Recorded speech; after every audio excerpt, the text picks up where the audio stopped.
When my husband's affair ended in pregnancy, his family told me to leave. I didn't argue. I said one sentence and watched their faces go pale. Their apologies came too late. Hey everyone, welcome back to the channel. Today's story is one of those real-life gut punches that actually happened to a woman named Anna. She posted it anonymously on Reddit a few months ago, and I couldn't stop thinking about it. It's messy, it's painful, and every single detail could happen to anyone. Grab a drink, get comfortable, and let's dive in. My name is Anna.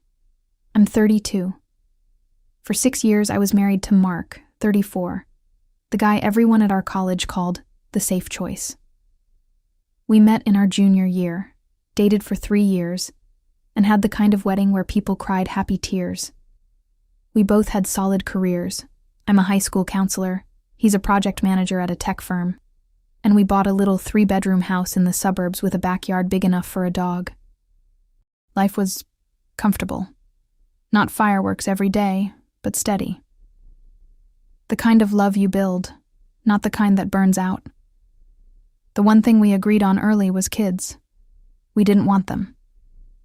Between my long hours at school and Mark's travel schedule, plus the fact that we loved spontaneous weekend trips to the mountains, it just never felt right.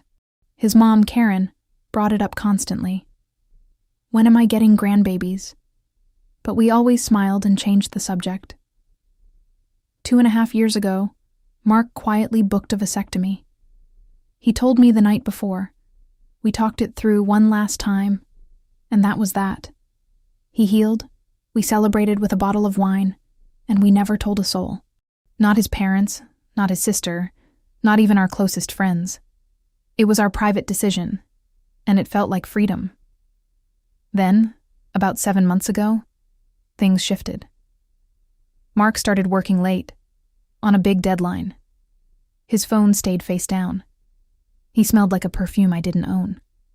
I found a hotel receipt in his gym bag for a night he claimed he was at a conference. I confronted him once, calmly. He swore it was nothing, said I was paranoid because of work stress. I almost believed him. Almost. The bomb dropped on a random Tuesday evening. I was grading papers at the kitchen island when the doorbell rang. There stood Lisa, 26, Mark's new assistant, the one he'd mentioned maybe twice. She was holding a positive pregnancy test like it was a trophy. "Tell her, Mark," she said, stepping inside without being invited. "Or I will." Mark's face went gray. He admitted everything. 4 months of sneaking around. "It was a mistake," he kept saying. "But she's pregnant, Anna. I can't walk away from my own kid." I didn't scream. I didn't cry in front of them. I just asked them both to leave. That night I slept in the guest room and stared at the ceiling until sunrise. The next 2 weeks were a blur of hushed phone calls and Mark begging me to be reasonable. Then his family got involved. Karen called me at work, voice syrupy sweet. "Sweetheart, we all make mistakes. But there's a baby coming, a grandchild. You need to think about what's best for everyone." I hung up. 2 days later, they summoned me to a family meeting at their house. Mark wasn't even there. He was too emotional, they said.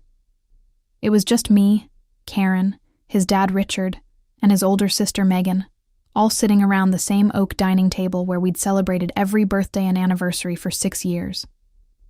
Karen started. "Anna, we love you, but Lisa is carrying Mark's child. That baby deserves to grow up with both parents under one roof. You two don't even have kids. You never wanted them. It's time to let him go. We'll help you find an apartment. We'll even cover first and last month's rent."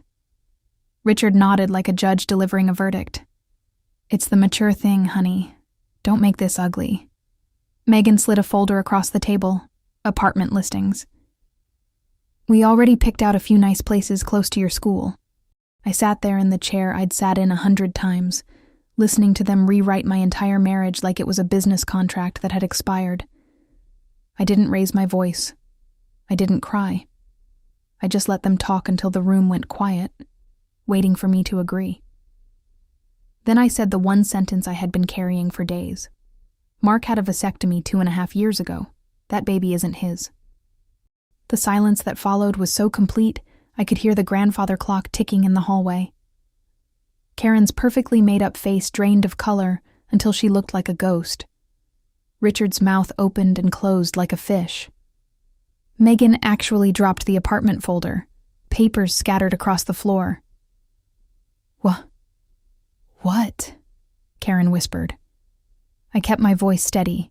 He did it after we decided we didn't want children. The doctor confirmed it was successful.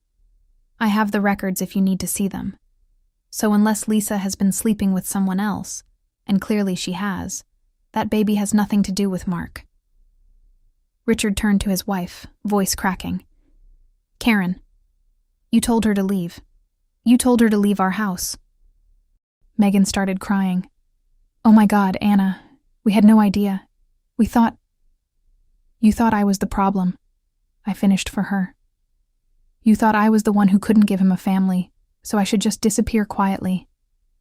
Karen reached for my hand. Sweetheart, we were wrong. So wrong. Please, stay. We'll fix this.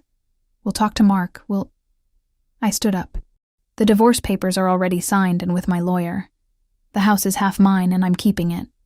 You can explain to your son why his mistress lied to him, and why you all tried to throw his wife out of her own life. I walked out without looking back.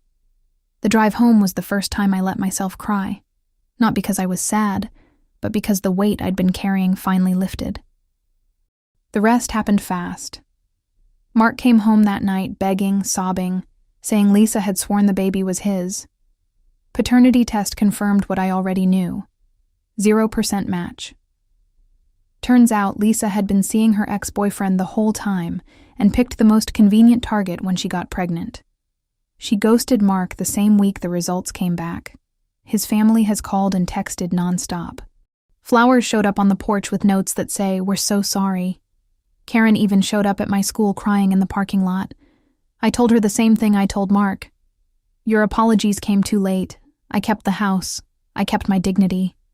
And 6 weeks ago, I finally booked the trip to Italy we always talked about, this time alone. I'm sitting on a balcony in Florence right now writing this, watching the sunset over the Arno River, and for the first time in months I feel light. So yeah. When my husband's affair ended in pregnancy, his family told me to leave. I didn't argue. I said one sentence, watched their faces go pale, and realized their apologies would never be enough. If you've ever been in a situation where everyone expected you to roll over and disappear, drop a comment. You're not alone, and sometimes the calmest voice in the room is the one that ends up winning. Thanks for watching. If this story hit you, hit that like button and subscribe for more real-life stories that actually happened.